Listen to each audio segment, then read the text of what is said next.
you very much. It's a honor, great honor, to have a friend of mine who we've become very friendly over the last number of years. We knew each other before, but Mark is the head of NATO, Mark Rutte, Secretary General of NATO, highly respected by everybody that knows him, but in particular the European countries. They have great reliance on him, and he's done a fantastic job. And we had a tremendous meeting, I guess it's about a month ago, and I think Mark will tell you that it was really perhaps more important the date of November 5th. That was the election day. Maybe that was the most important, because we made tremendous progress together. And one of the reasons that you're here today is to hear that we are very unhappy, I am, with Russia. But we'll discuss that maybe a different day. But we're very, very unhappy with them, and we're going to be doing very severe tariffs if we don't have a deal in 50 days. Tariffs at about 100%. You'd call them secondary tariffs. You know what that means. But today we're going to talk about something else. And as you know, we've spent $350 billion approximately on this war with Russia and Ukraine. And would like to see it end. It wasn't my war, it was Biden's war. It's not my war. I'm trying to get you out of it. And we want to see it end. And I'm disappointed in President Putin, because I thought we would have had a deal 2 months ago, but it doesn't seem to get there. So based on that, we're going to be doing secondary tariffs if we don't have a deal in 50 days. It's very simple. And they'll be at 100%.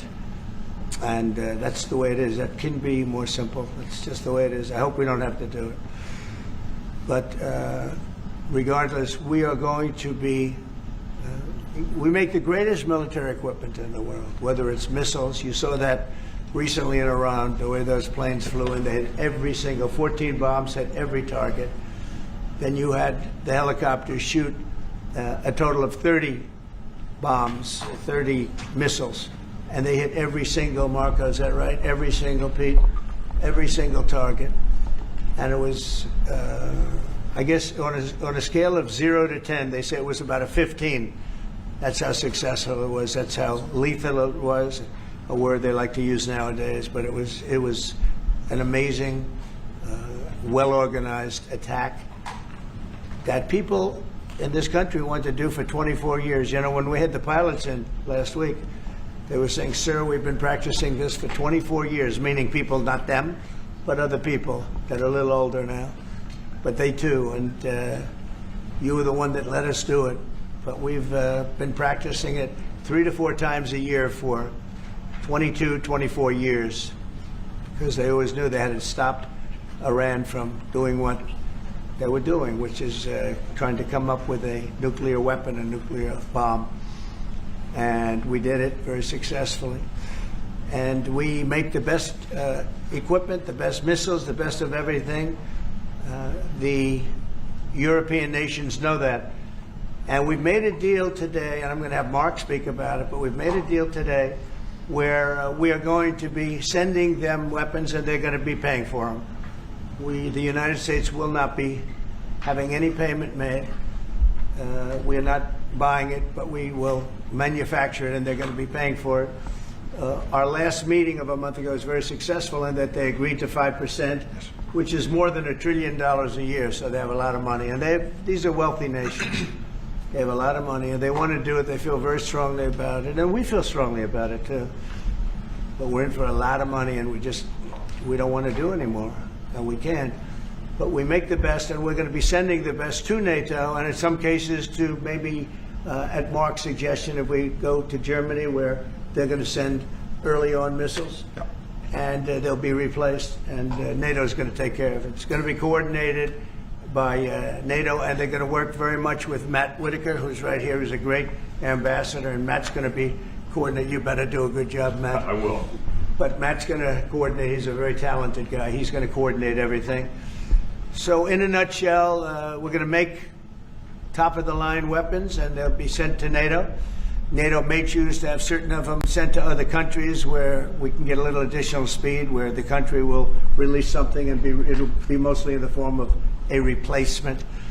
And I'd like to have Mark, and again, just a highly respected, pretty young guy, pretty young guy for having had the career that he's had, because he had an amazing career before going to NATO. So we spent a lot of time together over the last couple of months. And if you could say a few words. Absolutely. Thank you. No, Mr. President, dear Donald, this is really big. This is really big. You called me on Thursday that you had taken a decision. And the decision is that you want Ukraine, what it needs to have to maintain, to be able to defend itself against Russia, but you don't want Europeans to pay for it, which is totally logical.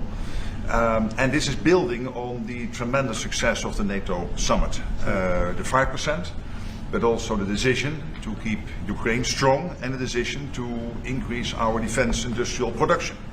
So based on that, that was Europe stepping up. This is again Europeans stepping up. So I've been in contact with many countries. I can tell you that at this moment, Germany massively, but also Finland and Denmark and Sweden and Norway, the United Kingdom, the Netherlands, Canada. They all want to be part of this, and this is only the first wave. There will be more.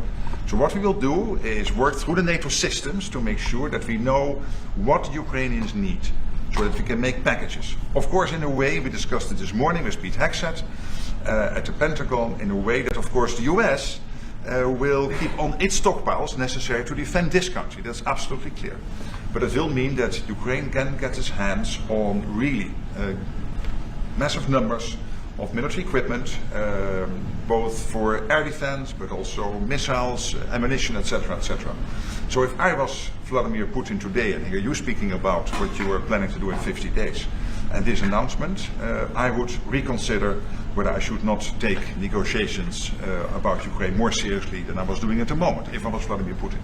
But when I'm Ukraine, I think this is really great news for them. So I really want to thank you for that, and it means the Europeans paying for it. And again, I mentioned all these countries, we will deal with that. And exactly as you said, it might also mean that countries will move equipment fast into Ukraine, and then the US later backfilling it, because speed is of the essence here. So really, thank you. This is important. You did a great job. It's a really great job. We've been very successful in settling wars. You have India, Pakistan, you have Rwanda and the Congo. That was going on for 30 years. India, by the way, and Pakistan would have been a nuclear war within another week, the way that was going. That was going very badly. And we did that through trade. I said, we're not going to talk to you about trade unless you get this thing settled. And they did. And they were both great leaders. And they were great. But Rwanda and the Congo, that was going on for 30 years. And at least 7 million people killed, and killed with a lot of pretty rough weapons like machetes, heads chopped off, going on for many years. You couldn't even get near the countries. Nobody wanted to get near. It's so frightening. And we got that one solved. Serbia, Kosovo, got that solved. That was going to be one that was going to happen. And again, that was something I use. I use trade for a lot of things, but it's great for settling wars. That was really very important. We're working, Marco's working very hard with everybody here on the Strip, the Gaza Strip. I call it the Gaza Strip, one of the worst real estate deals ever made. They gave up the oceanfront property, one of the worst deals ever made. But it was supposed to bring peace, and it didn't bring peace. It brought the opposite. But we're doing pretty well on Gaza. Steve Witkoff is here, and I think we could have something fairly soon to talk about. And we solved other one that we just seem to have, Armenia and Azerbaijan.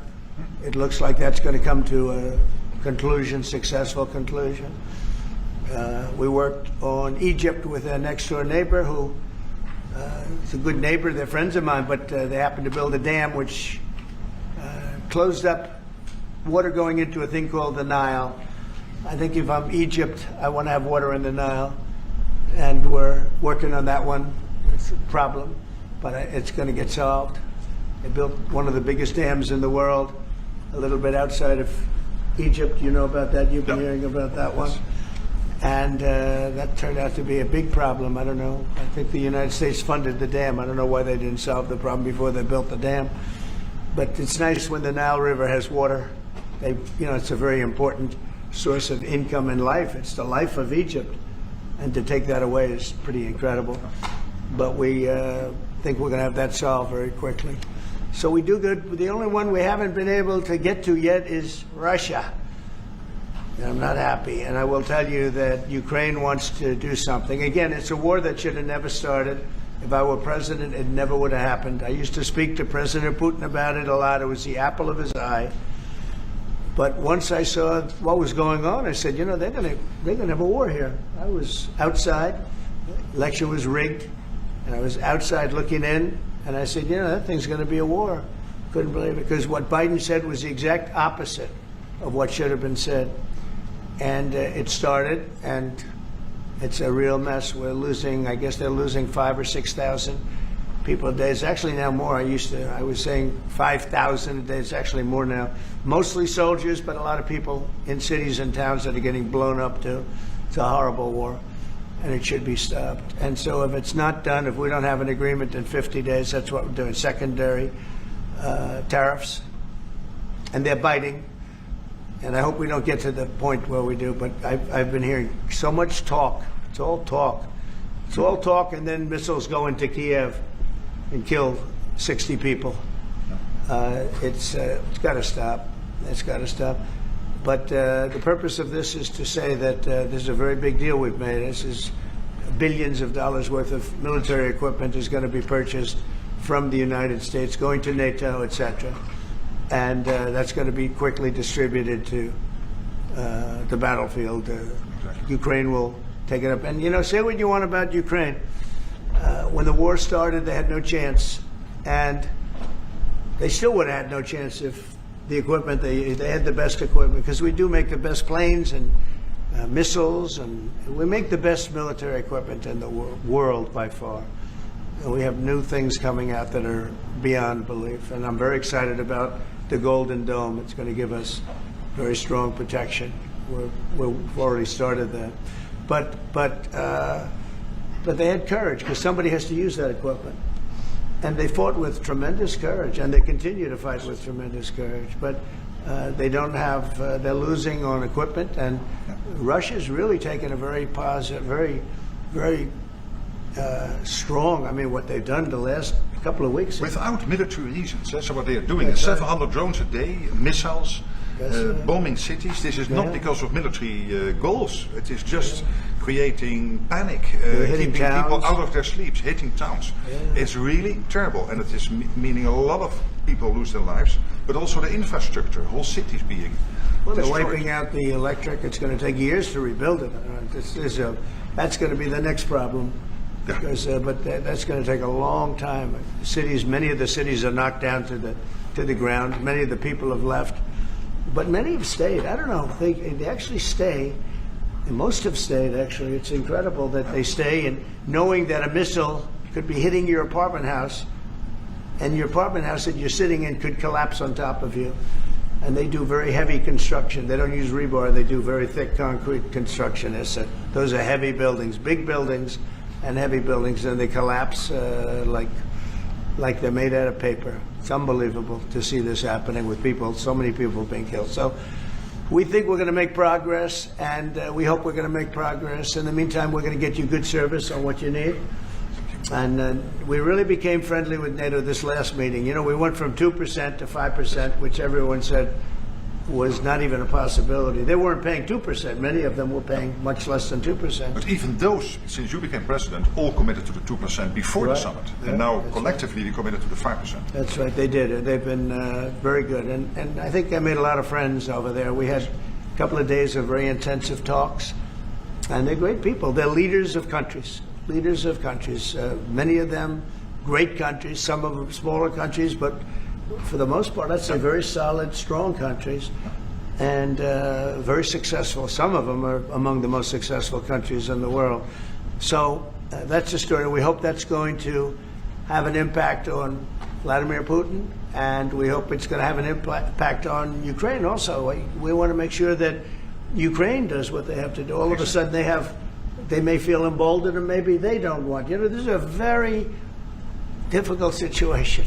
Ukraine wants a peace deal. I think so. And they will stay committed to that. There's no doubt they want Yeah. it. But the Russians have to become They have to serious. continue to want it, though. Yeah, I agree. But you and I Because will all of make a sure of sudden- that. All of a sudden they get no. But you and I will make sure of that. We'll make sure. I feel confident that they will do what has to be done. Plus, we have certain parameters that both sides know, and we already know what should be done.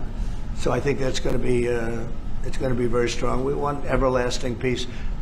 Any questions, please? Yes. Thank you, Mr. President. What was the tipping point for you in making this decision? Was it a conversation with President Putin? Was it a piece of intelligence? And why are you giving 50 more days? I think I think it's a very short period of time. I think, don't forget, I've just really been involved in this for not very long, and it wasn't initial focus. This is a Biden war. This is a Democrat war, not a Republican or Trump war.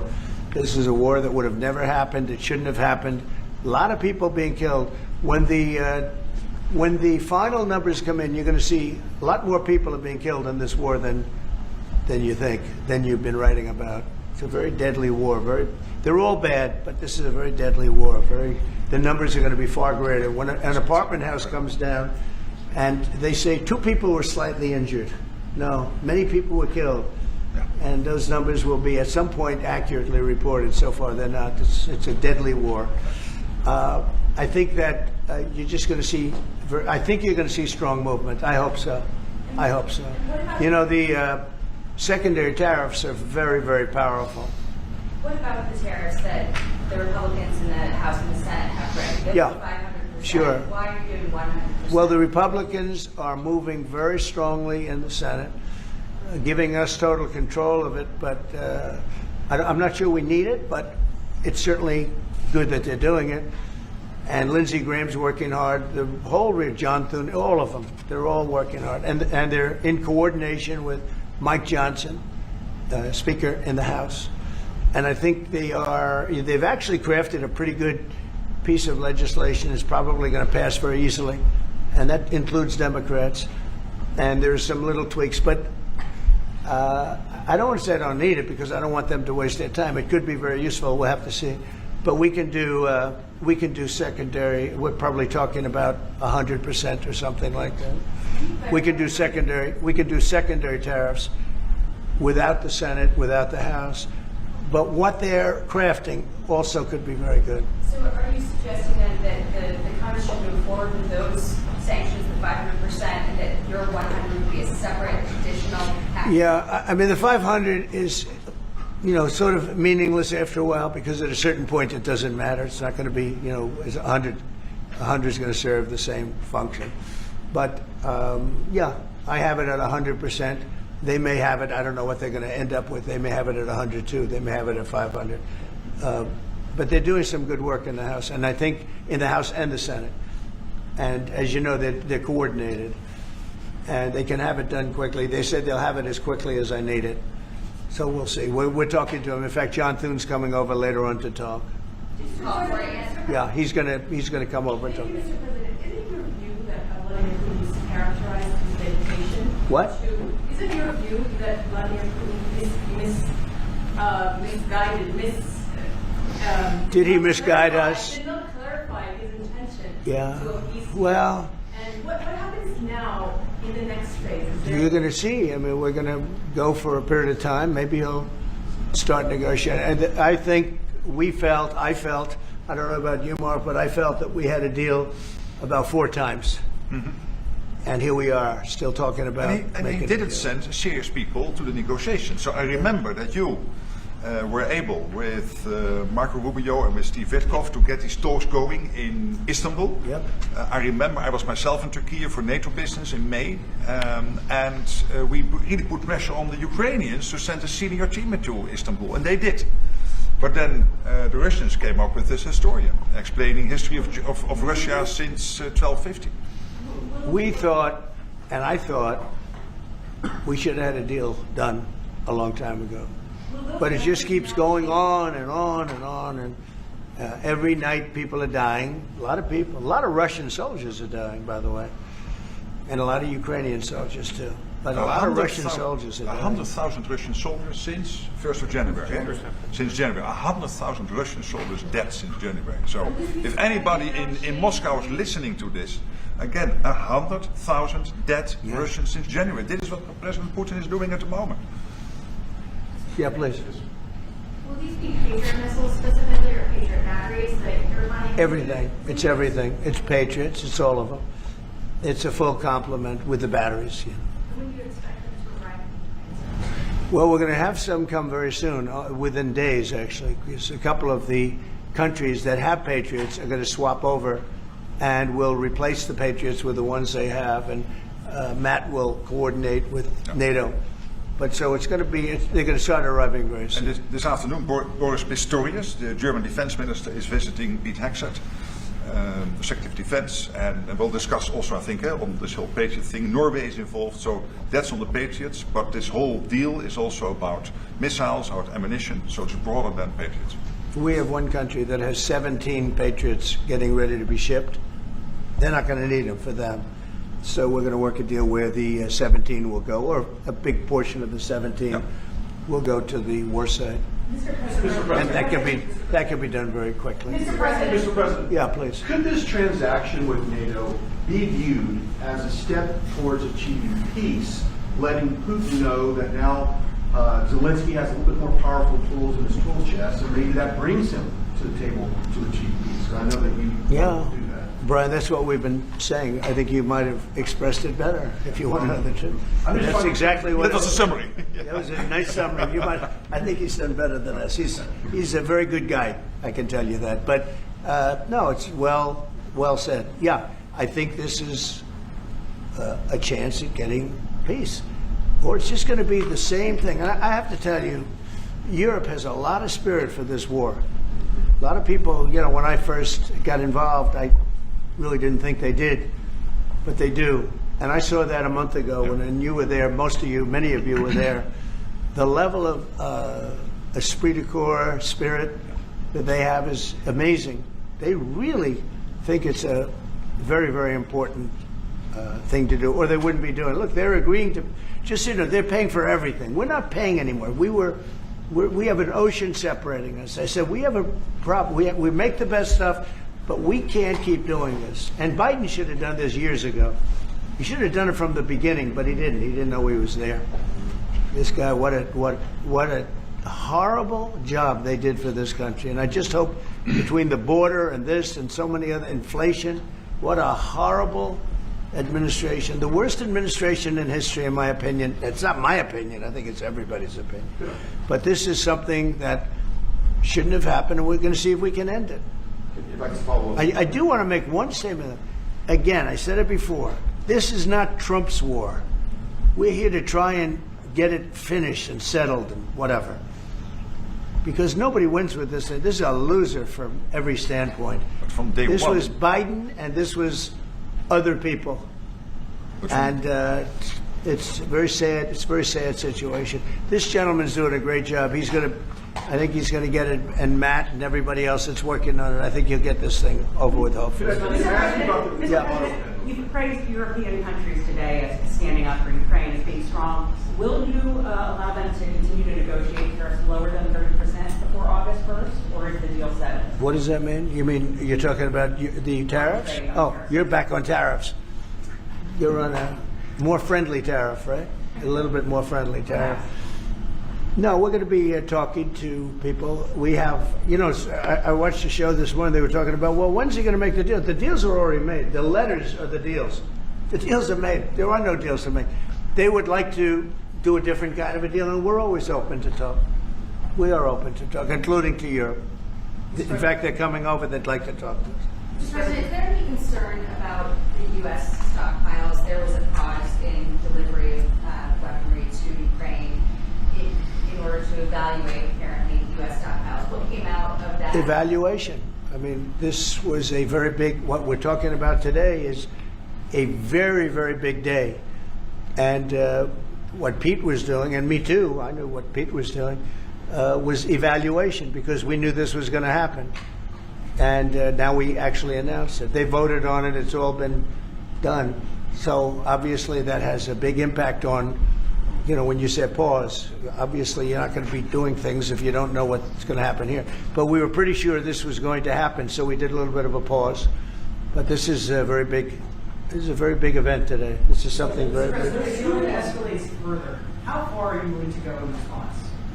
In what? How far are you willing to go if Putin were to escalate, send more bombs? Don't ask me a question like that. How far? I don't know. I want to get the war settled. They're not Americans that are dying in it, and I have a problem, and JD has a problem. It's a stance that he's had for a long time. They're not Americans dying, but there are a lot of people dying, and on something that should be able to be settled, and we all agree with that. This group of people, we want to defend our country, but ultimately, having a strong Europe is a very good thing. It's a very good thing. So I'm okay with that. Yeah, please, in the back. Yeah, is there a ceiling on what the Europeans are willing to pay for? And it sounds like, are you ruling out the U.S. paying from the additional weapons to your drawdown authority?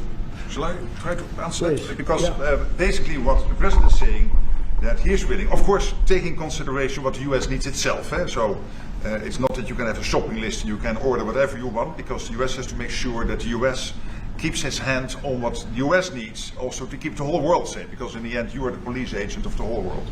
You are the most powerful nation on earth, the most powerful military on earth.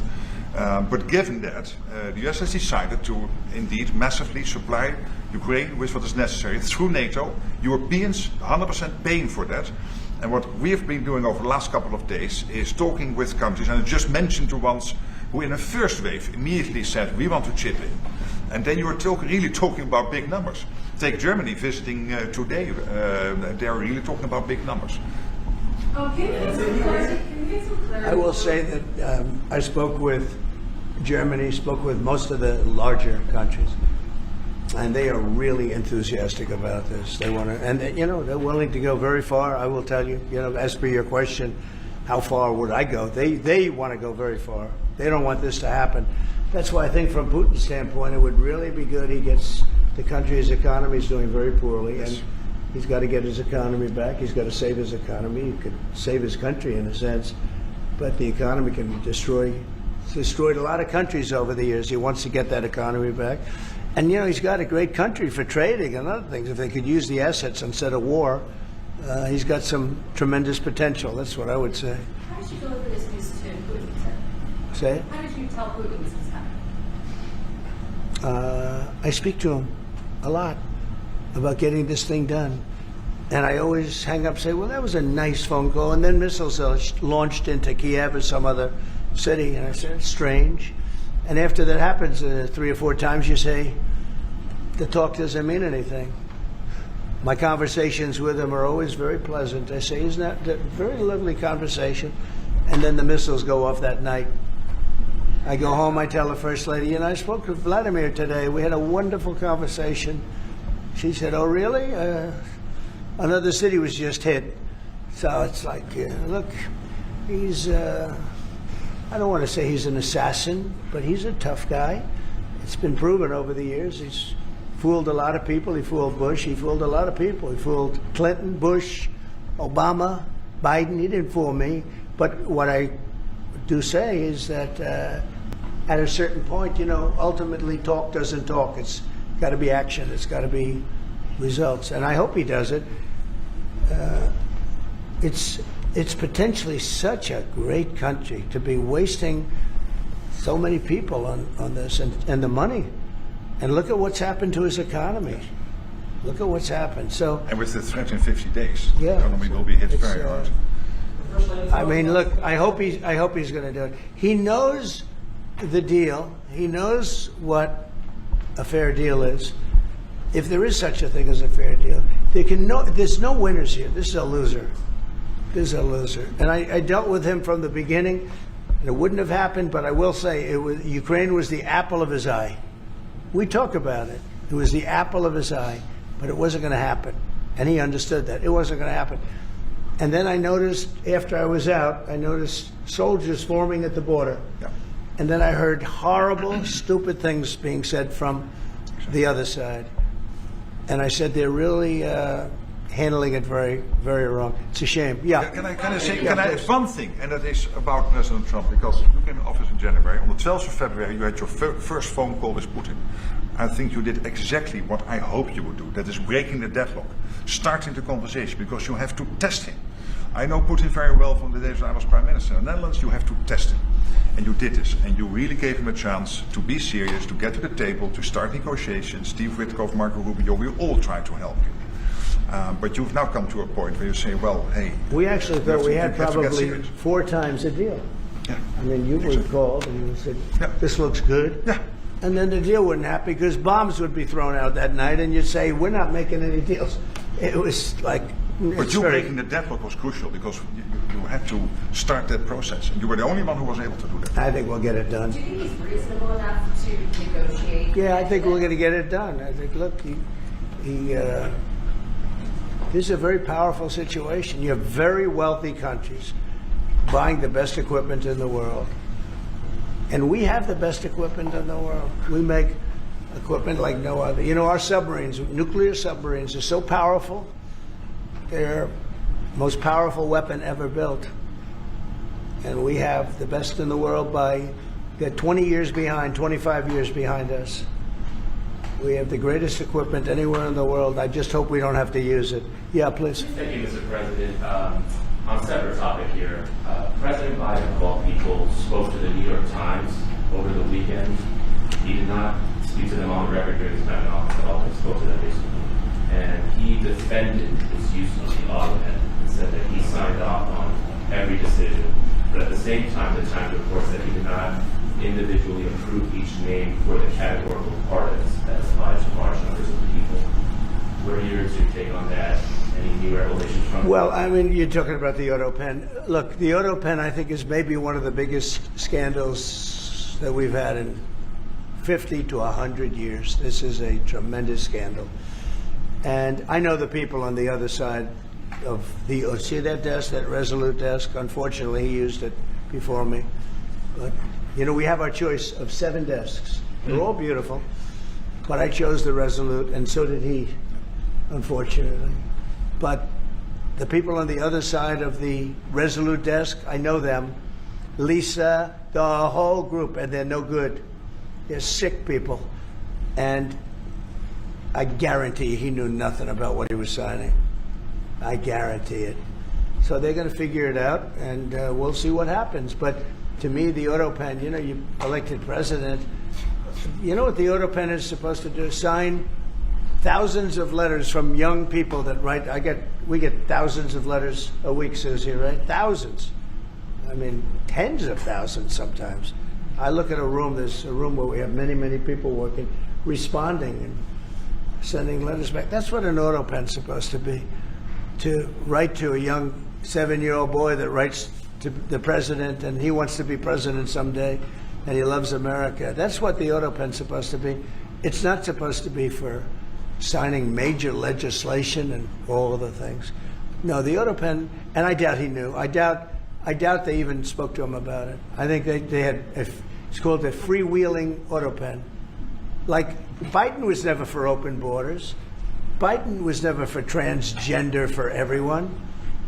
So I don't think I think the radical left people that took over the White House, and if I didn't win, our country was finished. You know, when I was in, and I said this a couple of times, I hope I don't bore you with it, but when I was in Saudi Arabia, I was in Qatar, I was in UAE, and then I met with all of your leaders, Yes. including you, a great leader. He's now the leader of many countries, not just No. But I met with a lot of leaders over the last 2 months in the Middle East and all of the NATO countries. And I will tell you, they had one common phrase. They thought America was dead 1 year ago, and today they say, and they all say it, and I hope you'll back me up in this. But they say now it's the hottest country anywhere in the world. It is. Look at our numbers. Look at the numbers we made. You see, we made $25 billion last month. We didn't make that for years. The tariffs are kicking in. The economy is very strong. Even though we have a Fed person who's terrible, he doesn't know what the hell he's doing, but that's all right. We blow through interest rates. We're doing so well, we blow through it. Be nice because people would be able to buy housing a lot easier. But think of it. We thought your country was dead. And they were dealing with China because they were really going to China, but not anymore. But we thought your country was dead, and now you have the hottest country anywhere in the world. So we've done a really good job, and it's an honor to have this man. This man is a star, and he's going to be dealing with another one of my stars, Matt, and you're going to do a great job, Matt Whitaker. Okay? Thank you very much, everybody. Thank you, Brian. Thank you, President. Thank you.